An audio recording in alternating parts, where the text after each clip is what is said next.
Арнама қош келдіңіз. Бүгін сіздермен қантсыз, қоспасыз үй жағдайында жасалатын лимонадтың рецептімен бөлісетін боламын.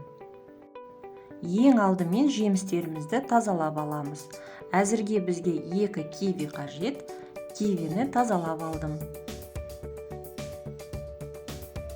Енді ананасты тазалауға кірісеміз. Менде көлемі орташа ананас. 1 литр лимонадқа осындай ананастың жартысын пайдаланамыз. Ананас болмай қалған жағдайда консервідегі ананасты пайдалануға болады. Тек оның құрамында қант болатынын ескеріңіз. Лимонад тым тәтті болып кетпеу үшін бал қоспай тұрып алдын ала дәмін көріп алыңыз. Осындай бірдей бөліктерге бөліп алдым. Менде 1-7 дана бөлік шықты. Кез келген жеміс түрі сияқты ананастың да әртүрлі сорттары болады. Кейбіреуі тәтті, шырыны көп болады, кейбіреуі керісінше құрғақ қатты болады. Маған бұл жолы сондай ананас кездесті. Бірақ оған қарамастан лимонадтың дәмді шығатынына мен сенімдімін. Блендердің жұмысын жеңілдету үшін пышақпен жемістерімізді ірі етіп турап шығамыз. Мұндағы кивинің салмағы шамамен 100 грамм, ананастың таза салмағы 400 грамм. Турап алған кивинің үстіне салқын таза 50 мл су құямыз. Енді блендердің көмегімен еземіз. Киви жұмсақ болғандықтан бұл қиын емес.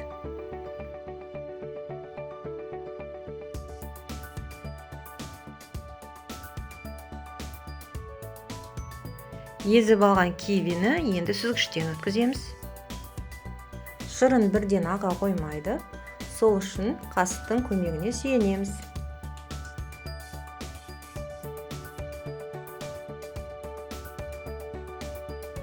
Осындай әдіспен сүзгіште жемістің тек талшықтары ғана қалғанша бар шырынын сүзіп аламыз.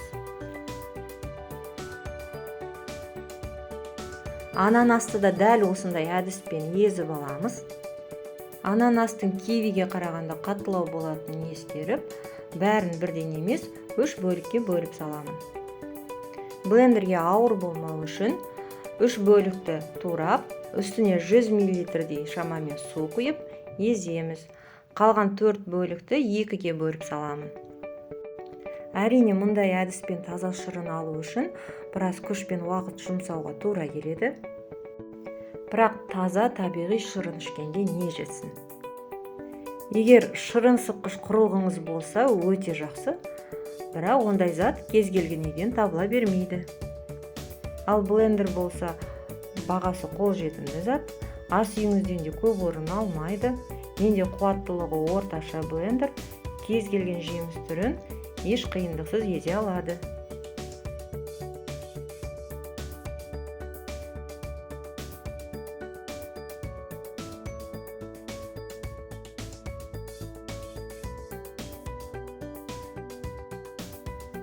Міне осындай мөлшерде шырын алдық. Әрине мұнда тек шырын ғана емес, шамамен 100 мл таза су бар. Енді жарты лимонның шырынын сығып аламыз.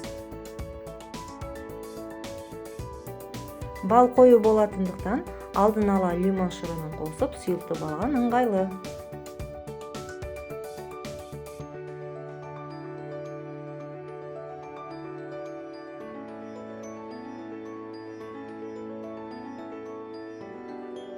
Дайын болған сұйықтықты шырынға қосамыз. Енді кез келген газдалған минералды суды салқын күйінде қосамыз. 1 литр лимонад алу үшін шамамен 600 мл су құямыз.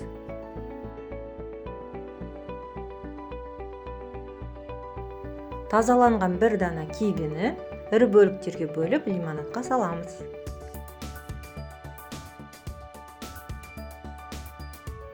Жақсылап араластырамыз. Жемістердің табиғи дәмі сақталған, тым тәтті де емес, қышқылтым ғана нәзік дәмі бар, ас қорытуды жеңілдететін табиғи лимонадымыз дайын. Келесі рецептерді жіберіп алмау үшін арнама жазылуды ұмытпаңыз. Астарыңыз дәмді болсын.